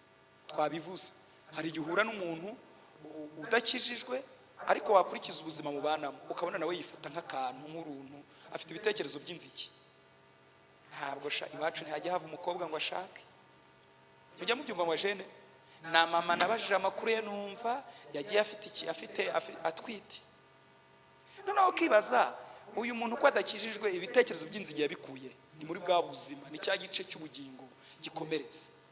Ushobora no gusanga n'undi muntu udakijijwe ubo noneho hanavukamo n'ibindi binakomeye, wenda twebwe turigunga umuntu akajya kuba wenyine. Hariho n'igihe usanga yaragiye mu buzima bw'ibiyobyabwenge akanywa inzoga nyinshi, ugasanga arafungura imiziki ikomeye, ubuzima bwe ni ukwibera ahantu hari umuziki agakeza nk'uwataye umutwe, ugasanga imibereho ye ni fotokopi y'ikindi kintu, originali ye yaratakaye. Rero nibaza yuko uko murushaho kugenda mubana, iyo muziranye ugenda uvumbura ibimenyetso nk'uko twagiye tubivuga bigaragaza yuko ushobora no gusanga afite na bwa burwayi twavuze, arwaye igifu kidakira, arwaye umutwe uhora umurya, adasinzira, akubwira ati murana agahinda. Noneho n'umuntu udakijijwe we na wa munezero umukeya ntawabona, ushobora gusanga akubwira ati ngiye ndi umuntu wariwe, ndi umuntu warakaye, ndi umuntu unkozeho numva narariwe, numva ubuzima bwanjye bwarariwe. So rero nibaza yuko uko mubana ni kugenda urushaho kugenda umumenya. Akanya mushobora kumumenyeraho ni peer pressure. Peer pressure ni kwa kundi umuntu muri mu rungano rumwe agenda gushyiraho igitutu cy'ibintu runaka. Umuntu ashobora kugushyiraho igitutu cy'ibintu runaka ugahita ubona ko yakomeretse. Ndabaha urugero rworoshye ruri simple. Umuntu mushobora kuba mwicaranye muri kwiga, muri gukora study, muri kwiga, akakubwira ati subundi uriga bizakumarira iki? Ntasenga, ntakijijwe, ariko kubera ayo magambo avuze ukavuga aya magambo ntabwo aturutse kubera ko wenda adashaka kwiga, ariko ashobora kuba yarakomerekeye mu bintu bijyanye no kwiga. Urugero iwabo hari abantu benshi bize bakaba wenda uyu munsi badafite akazi, bikamugiraho impact, bikamugiraho ingaruka, ugasanga arakomeretse. Icyo gihe na ya peer pressure na cya gitutu giturutse ko muri mu rungano rumwe gishobora kukwereka yuko uyu muntu ni muzima, uyu muntu arakomeretse. Murakoze. Murakoze cyane. Mu by'ukuri umuntu udakijijwe we ntaba ariho, nta buzima. Rero abapfuye ni ukuvuga iki? Ni ukuvuga ko ubuzima bwonyine buri muri Kristo Yesu, uretse n'umutima we n'iki byose, no mu mwuka ntabwo aba ariho. Niyo mpamvu rero ikintu cya mbere wakagombye kumufasha ni ukumubwira Kristo, akamumenya, ukamufasha, akamenya ko udafite Kristo ntariho, nta buzima. Akamenya imbabazi Imana yatugiriye, akamenya urukundo rwa Kristo. Hanyuma yarangiza nawe akamenya, agatangira gutera intambwe yo kugira ngo ashobore kubaho nawe agira ubwo buzima, yinjoyinge ubuzima bwo kuba muri Kristo Yesu. Amen. Amen. Imana ibahe umugisha. Tugana ku musozo w'iyi pano yacu, ndakeka buri wese hari ikintu yagiye akuramo mu byo ababyeyi bacu bagiye batuganiriza, badusobanurira. Njye ku ruhande rwanjye numva hari ibintu bitatu dukwiriye gutahana. Akantu bavuze kavuga ngo ufite igihe agasaba igihe abata igihe. Ako kantu karakomeye cyane. Mu gihe cyacu tugeze mu gihe cyo gukora nk'urubyiruko, rero si ngombwa gutinda mu mayira, nta nubwo bidukwiriye, kugira ngo twirinde kuzicuza regrets zo mu gihe kizaza. Ni byiza ko dukoresha igihe dufite, tugakora priorities nk'uko babitubwiye, ibitari priorities tukabireka. Ikindi ni uko ububyutse bwuzuye batubwiye ko bukora ku mpande zose, bikora ku mubiri, bugakora ku mutima, ndetse bigakora no ku marangamutima, ku bugingo no ku marangamutima. So uwireba, uwisuzuma akabona ko hari ahantu byanze ariko agakeka ko afite ububyutse, bivuze ngo biba bipfuye. Rero turushaho gushaka Imana, turushaho kubigira icyifuzo kugira ngo impande zose Kristo azikoreho. Ikindi ni ukureka kwipfobya, bakomeje kubivuga ngo kumva kuri akantu, ibintu nk'ibyo. Tureke kwibona nk'inzige.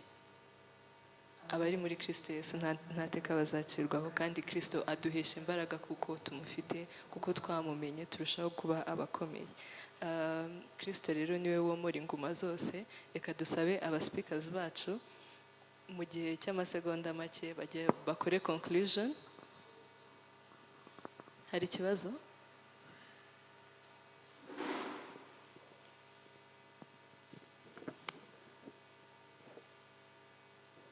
Mwiriwe neza.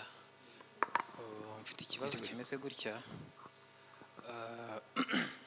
Muri no minsi urubyiruko, sinzi niba ndi bubyita igikomere cyangwa ngiye kujya off topic.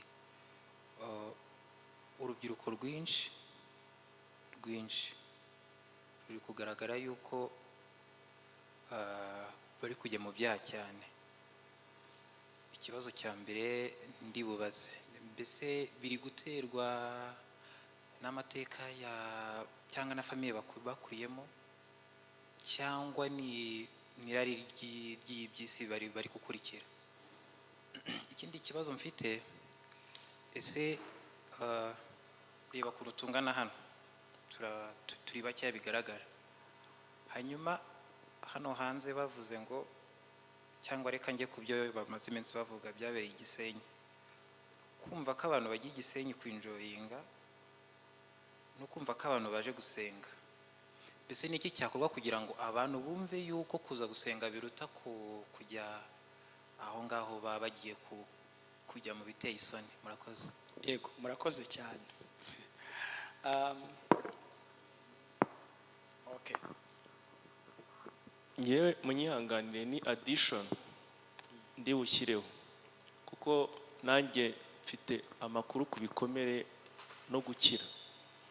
Kimwe mu bintu bituma ibikomere bibaho ni Satani, kuko Bibiliya iravuga ngo nta kindi kimugenza cyangwa kimuzana, ni ukwiba, kwica no kurimbura.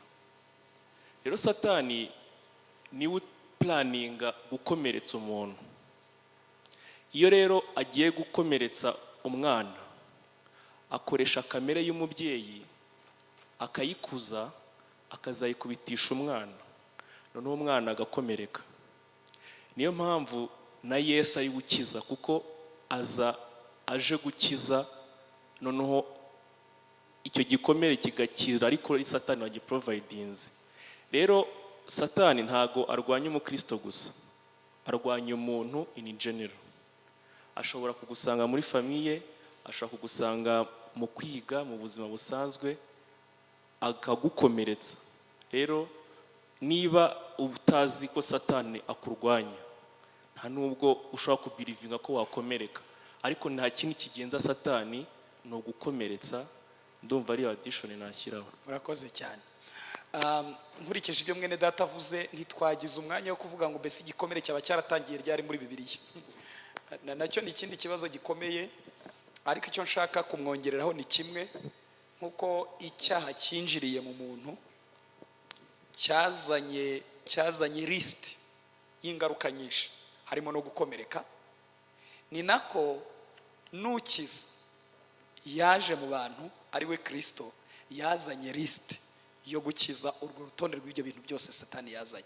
Ntabwo Satani azana gukomeretsa gusa, anazana n'ibyaha bituma umuntu ashwana n'Imana, anazana na bya bindi byose.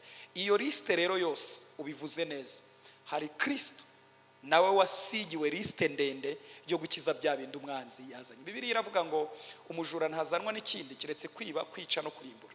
Ariko hepfo akavuga, ni Yesu yivugaga ngo ariko jyeweho nazanywe no kugira ngo zibone ubugingo. Nimusoma Bibiliya, ntago ari ubugingo buhoraho, n'ubuzima, life, ubugingo. Nazanywe no kugira ngo zibone ubugingo bwinshi. Ni ukuvuga Yesu yaje kugira ngo tubone ubuzima bwinshi. Ubuzima bwinshi rero habitsemo iki? Habitsemo bwa bugingo buhoraho, habitsemo kwa gukira ibikomere, habitsemo kwa kumenya Yesu, umuntu akamwamamaza, umuntu aba afite ubuzima bwinshi. Imana iduha umugisha. Nagira ngo nongerere kuri mwene data. Nsubije rero icyo mwene data tubaje gikomeye cyane. Muri iyi minsi nagize ubwoba bwinshi, ndimo ntegura inyigisho kuri generation. Nagize umugisha ni naho nari narambuye muri agenda yanjye. Ndashaka kukubwira mwene data, dufite generation, dufite abantu baretse Imana, ntibayiha umwanya. Kandi iyo umuntu adahaye umwanya Imana, ahinduka nk'ikibuga na stade abadayimoni bakiniramo bahaza. Niho haza ijambo ryitwa addiction. kubaho ubuzima bugutwaza uburetwa, ugasanga umuntu ntabushaka ariko ategetswe kugira gute kububamo, kuko ubwami bumuyoboye bumutegeka kubaho iyo mibereho. Ikindi cya kabiri natekereje kuri generation, abemeye Yesu bamuhaye igice kimwe, ikindi baramubuza, baramubwira ngo ahangaha ntukoreho, ahangaha ni ahacu, ahangaha ni ahawe. Bituma rero Satani abona urwaho rwo gukora ikintu rero kimwe kiratera ibyaha byinshi hano hanze, ni uko abantu banze guha Yesu ubuzima bwabo. Iyo Yesu ageze mu buzima bwacu, ikintu cya mbere akora ni uko ubwami bwe ntibubangikanya n'ubundi bwami, abanza kwirukana ubundi bwami bwakoreraga muri twebwe. Icyo ni icya mbere akora, akatubohora muri za addiction zose, kwa gukunda bya bintu, kwa kumva uryohewe n'ibyaha, ukumva ibyaha bitangiye kukubihira. Nicyo Yesu akora. Rero icyo mbona mu rubyiruko ruri hano hanze ni uko abantu benshi banze guha ubuzima bwabo Yesu, bashaka kubukontorora. Kandi mu gushaka kubukontorora hari Satani uhatiriza, we ashora imbaraga nyinshi. Hari utuntu tubiri nshaka ko muza gutekerezaho nimugera mu rugo. Mwamuzi aho Satani yavukiye? Muri iyi si Satani ashobora kuba yashaka ibyangombwa by'irangamimerere akabona icyangombwa cy'amavuko. Kabiri, Satani yaba yarigeze abatizwa? Hari umupasiteri mwamwe arasomye muri Bibiliya wabatije Satani. Ntiyabatijwe umubatizo wo mu mazi menshi, habe n'uw'umwuka wera. Ni ukuvuga akora nk'inyeshyamba. Iyo kandi inyeshyamba urabizi yinjira, iyo ibonye opportunity yari yose igira gute? Irinjira. Kubera ko abantu banze guha ubuzima bwabo umucyo, waviriye mu mwijima, abantu barawanga, banze Yesu, urubyiruko rwanze Yesu. Nta nubwo ari urubyiruko gusa, byarangiye rero inyeshyamba igize gute? Ibinjira. Irangije bakoresha iki? Bakoresha uburetwa. Icyo twakora rero ni ikihe? Ari nacyo ngiye gusoreza. Icyo twakora mwene data nta kindi, ni cya kindi mwahoze muvuga, outreach. Nimusohokane ubutumwa, mwe kuba amabubu. Tugira abakobwa bakijijwe bajya kwiga muri high school, bajya kwiga muri university, ugasanga ni ibubu. Abantu baravuga iby'ibyaha, peer pressure, bakaganira ukuntu abantu bakora ibyaha, ariko ntashobora kubabwira ngo hari umugabo witwa Yesu ukiza. Gusa bivuga yageze mu rusengero. Tuve muri za I love you zo mu rusengero, I love you Jesus, ndagukunda mwami w'abami. Dusohoke dukore outreach, tugende tubimenyesha abantu, tubabwire ngo hari umugabo wabakiza, hari umugabo wababohora, hari umugabo wabagirira neza, hari umugabo wavana muri ubwo buzima bw'ibyaha, hari umugabo wabaruhura akabakura muri izo ngaruka z'ibyaha. Nitubikora, munyumve neza, hari ibintu bibiri muri Bibiliya bifite ishoramari rikomeye boneri. Icya mbere ni ukubwiriza ubutumwa bwiza, guhindura abantu kuba bigishwa. Yesu yaravuze ngo uretse n'inkunga duha, yaravuze ngo ndi kumwe nawe. Yesu araza akabana natwe. Icya kabiri, ntabwo cyo ndi bugitindeho, gifite Imana ihamagarira abantu cyane kurenza ibindi bintu, no gusenga nabyo Imana ihamagarira abantu kurenza ibindi bintu. Ubwo rero numva icyakorwa, dusohoke tubwire abantu Yesu, kandi ntituzapimire mu bipimo by'abahindukiye. Icyanyuma nsoza, dukeneye ububyutse, dukeneye revival.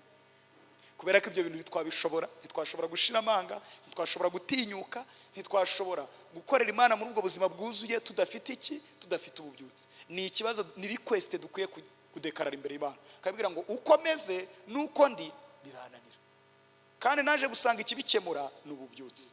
Imana ni ububyutse, ibyo byose tuzabishobora mu izina rya Yesu. Imana ibahe umugisha. Amen, amen. Reka ntabaciye mu ijambo, Mama Beatrice mu gihe ari bube yongeraho ahita akora na conclusion, namwe muhite mubona umwanya mukore conclusion kugira ngo dusoze. Imana ibahe umugisha. Murakoze cyane. Umwanya urimo kugenda, gusa usa naho wabikomoje uvuga ku byo twabonye n'icyo umuntu yasigarana.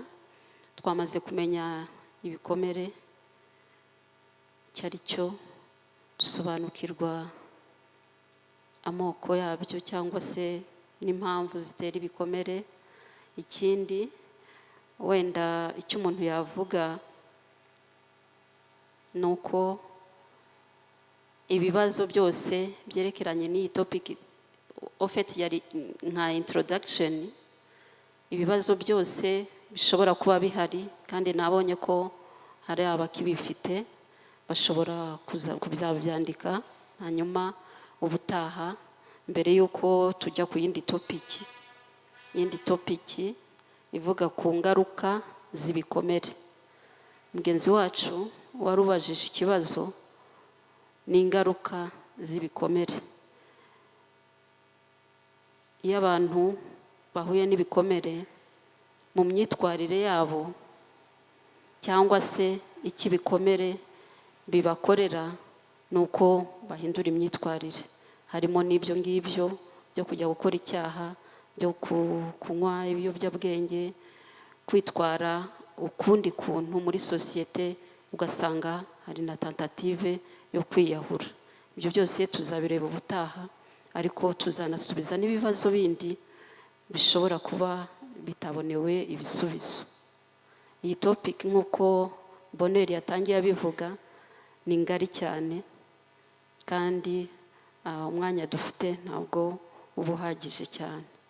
Ariko mu by'ukuri tumaze kumenya ko Yesu Kristo aricyo cyamuzanye, niyo misiyo ye, yaje kugira ngo avure imvune zo mu mutima. Niyo mpamvu buri wese yakagombye kwakira izo mbabazi n'urwo rukundo Imana yatugiriye kugira ngo yiyunge natwe. Ubundi nyuma yo gukora icyaha, nk'uko mubizi, ntabwo ubusabane bwacu n'Imana bwari bwahagaze. Yesu rero kuba yaraje kugira ngo adufashe, kugira ngo twongere habeho ubwo busabane, Imana iturebera muri Kristo Yesu, naho ubundi twebwe ntacyo twari tuvuze kubera ko twakoze ibyangwa n'Uwiteka. Imana iduhane umugisha. Yego, murakoze. Nk'umwanzuro ndavuga ibintu bitatu byonyine. Icya mbere ni ukwimenya. Ndindi ese ndakomeretse, ndi muzima? Ko twavuze ibikomere twanabisobanuye, tusobanura ibikomere icyo ari cyo n'icyo bivuze. Umuntu agomba kwimenya, akavuga ndinde, ndakomeretse, ese nakomerekeye, byagenze bite? Bisaba rero bisaba ko umuntu afata imibereho ye akayicaraho, warangiza ukiyicaraho ukavuga ndinde, narakomeretse, bimeze bite? Icyo ni icya mbere. Cya kabiri, ugatera n'intambwe yo kwibutsa Yesu ko ari umwe mu mirimo yasigiwe kuvura imvune za hehe zo mu mutima. Yesu ashimwe. Yesu ashimwe. Rubyiruko, murabyizera? Icyanyuma ari nacyo muzakunda guhura nacyo mu bibazo hafi ya byose muzibaza, nuko dukeneye ububyutse. Ububyutse nibwo buzaduhesha ubuzima mu buryo bugize gute? Mu buryo bwuzuye. Numva rero nsoza nkuko babivuze, iyi topic ni ndende cyane. Umuntu namara kwimenya akwiye gutangira urugendo rwo kwivuza, kandi ndabibutsa yuko kwivuza mu Mana bishobora gutinda cyangwa se bikaba vuba. Imana niyo timinga, nivuga ngo ibi bintu bigomba gukira muri kino gihe. Nibaza rero ntashidikanya yuko ntuzacika intege. Ushobora kuba waranatangiye n'urugendo ukabona ibikomere bitavaho, ariko ntabwo ukwiye gucika intege, kuko Yesu aguteza amatwi kugira ngo akuvure imvune zahe zo mu mutima. Imana ibambere umugisha. Koma amashyi tugashimira abaspeaker bacu. Imana ibaho umugisha cyane. N'ubundi class yacu irakomeje, ntabwo dusoje, ariko umunsi wacu wa mbere n'ubundi twagombaga kureba ibikomere ni iki. Yesu ashimwe cyane. Hanyuma kandi twari kureba n'amoko y'ibikomere, ariko murabona ko umwanya wabaye mutoya. Ubwo bivuze ngo class y'ubutaha bazabanza batubwira amoko y'ibikomere, noneho kugira ngo dukomeze n'indi class. Amen. Reka rero nsabe n'ubundi abaspeaker bacu basenge basaba umugisha kubw'ibyo tumaze kumva, hanyuma dukomeze dusoza n'ubundi gahunda ya conference yacu uyu munsi. Mana, mu izina rya Yesu turagushimiye cyane ko nubwo tukiri mu isi washatse kutubeshaho ubuzima bwuzuye, kandi ubuzima bwose bwuzuye ku mwana w'umuntu wabushyize muri Yesu. Iyo tumwakiriye tukamwizera, tunasabwa no kumuha imitwaro yacu yose. Dusengeye iyi gahunda nziza yatangiye, Umwuka Wera akomeze kuyobora bene data ndetse n'abantu bose bazahagarara imbere yabo bakavuga, bizagira imbaraga ku rwego rurenze urwo batekereza n'urwo bibwira, bizagere kure cyane. Turasabye ngo umwuka wera akomeze gucura aya magambo, akomeze gushepinga izi nyigisho, akomeze kuzisiga zigira imbaraga mu buryo bukomeye, kugira ngo umuntu wese uzabyumva bizamugirire umumaro urenze igipimo twebwe twatekereje. Umugisha mu izina rya Yesu Kristo. Youth Time Revival bashyigikire, bakeneye inkunga yawe, bakeneye gushyigikirwa n'Imana. Kandi ndasengera n'umuntu wese wumvisha izi nyigisho akumva akozweho, akumva yatangira urugendo, akumva yarakomeretse, akumva afite ibimenyetso byo gukomereka. Wavuze ngo wasigiwe no kuvura imvune zo mu mitima. Turamusengeye kugira ngo utangirane nawe urugendo, umuvure mu buryo bwose, kandi aho yakomerekeye hose mumuvure, kugira ngo azahinduke nawe uzafasha abandi mu gutera ikirenge muke cyo gukira ibikomere. Ndagushimiye ko twumvise kandi ko duhaye umugisha wawe mu izina rya Yesu.